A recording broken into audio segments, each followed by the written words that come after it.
இணைந்து ஜெபிப்போம். ஆண்டவரே இயேசுவே, கல்வாரியில் எனக்காக நொறுக்கப்பட்டவரே, உம்மை துதிக்கின்றேன். எனக்காக திருரத்தம் சிந்தினீரே, உம்மை புகழ்கின்றேன். என்னை பாவத்திலிருந்து கழுவி புதிய வாழ்வு தரப்போகும் தயவிற்காக நன்றி கூறுகின்றேன்.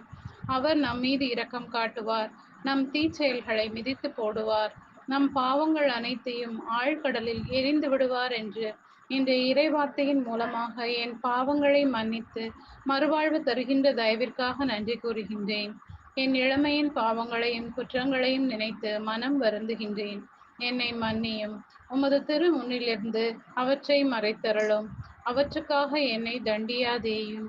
இளைஞர் தம் நடத்தையை மாசற்றதாய் காத்துக்கொள்ள உமது திருச்சட்டங்களை கடைபிடிக்க வேண்டும் என்று உமது உயிருள்ள வார்த்தையால் கற்றுத்தருவதை மனதில் கொண்டவனாக என் இளமையில் உம்மை வாழ்வும் வழியுமான இயேசுவின் நாமத்தில் ஜெபிக்கிறேன். ஆமென்.